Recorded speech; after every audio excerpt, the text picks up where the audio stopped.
Okay, people. State of emergency and state of disaster declarations give police more powers to enforce restrictions on movement. This is in Victoria. Like, police need more power.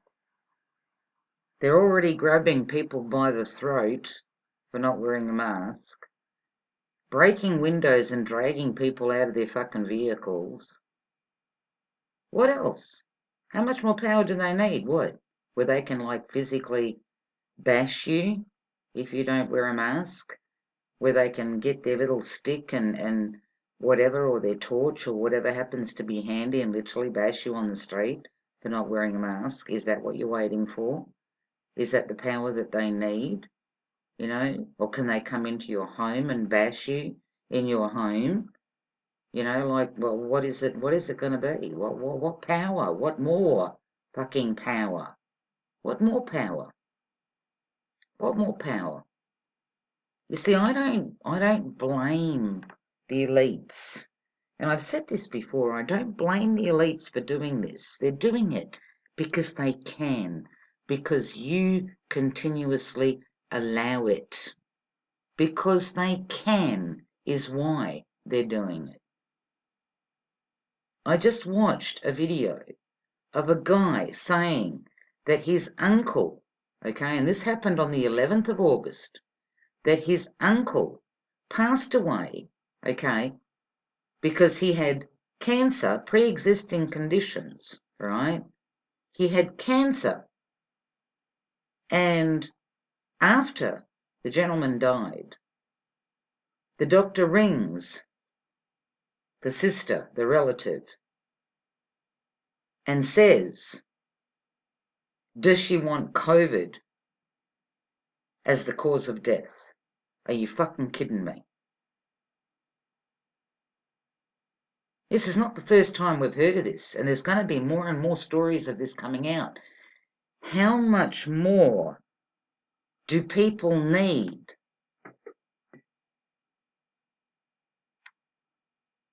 How much more information?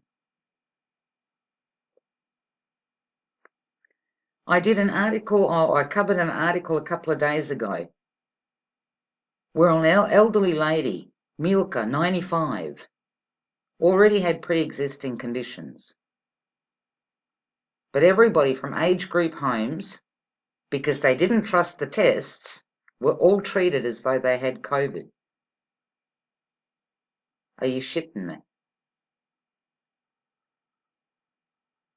How much more proof do you people need? Well, what's it going to take? You know, is it going to take them dragging your children out of your home? Is that what it's going to take? That they're going to say that you have COVID, so therefore they can drag your kids out of your house to get them to a safe place? What are you going to do then? What? You're going to stand at the front door watching them dragging your kids away, and you're going to stand there crying? Is that what's going to happen? How much more? How much more, Victoria, are you going to take? Because that's where it's happening the worst. That's why I'm pointing this at Victoria at the moment. I'm not saying it's not going to happen to any other state here in Australia. I wouldn't be surprised. Like I said, New South Wales, careful. They're coming for you. They can see it's working so well in Victoria, okay? So well that they can now push ahead to another state.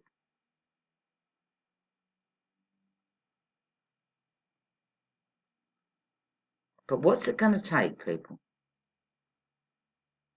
For the past 6 months, Victorians have watched the state government use a broad range of powers to control the coronavirus pandemic. That's exactly right. Victorians have watched. On Sunday, Daniel announced Victoria's state of emergency would be extended for 4 more weeks. But Victoria is also under a state of disaster And while it sounds like that would trump a state of emergency, the two terms operate under different legislation and state mechanisms. Here's why both are being enforced at the same time. Because they want to have you by the short and curlies from all sides, okay? State of emergency first came into effect March 16 to give the Chief Health Officer, Brett Sutton, wide-ranging powers to enforce coronavirus restrictions. Among the powers it provides Mr. Sutton to direct health officials to detain people, search premises without a warrant, and force people or areas into lockdown if it is considered necessary to protect public health.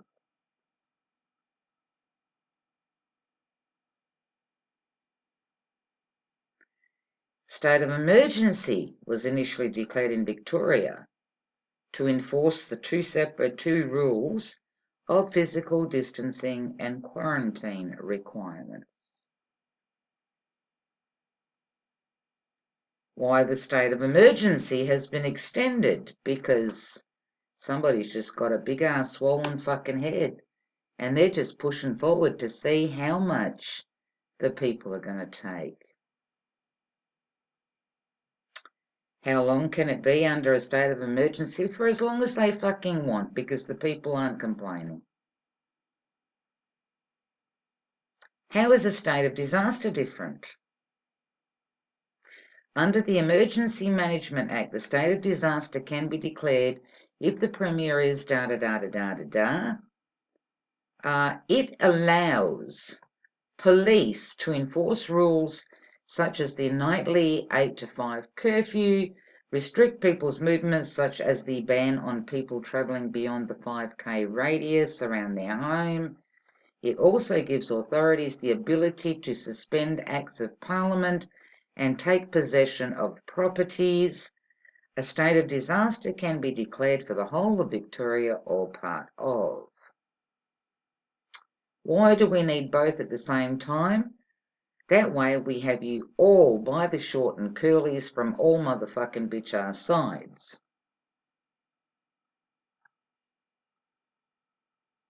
When will enough be enough, people? When will it be enough?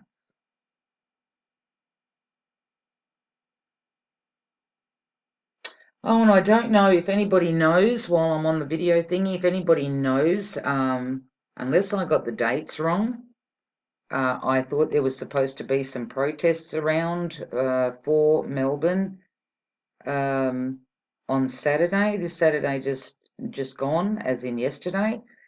If anybody has any links to those videos, or if anybody's seen any videos of that, let me know, because I went on the search and I couldn't find anything. Not saying that there's nothing out there, but yeah, if there is something, I'd like to see how that all went. Again, I might have had the wrong date.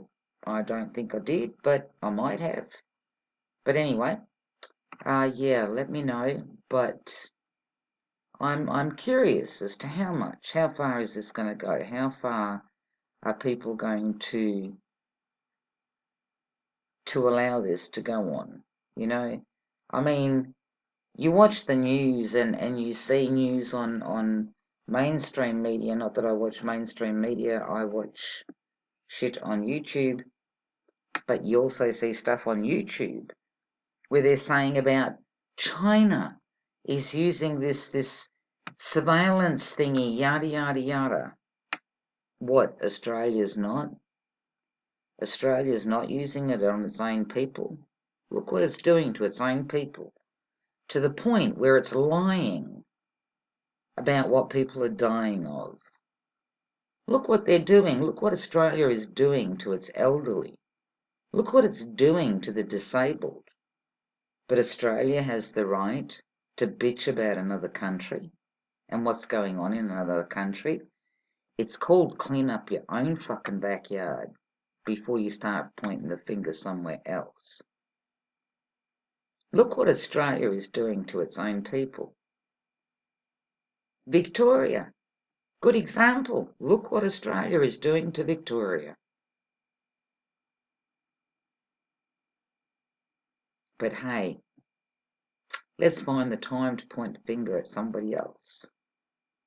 Again, people, when is enough going to be enough? How far can you be pushed before you decide that it's time to fight back?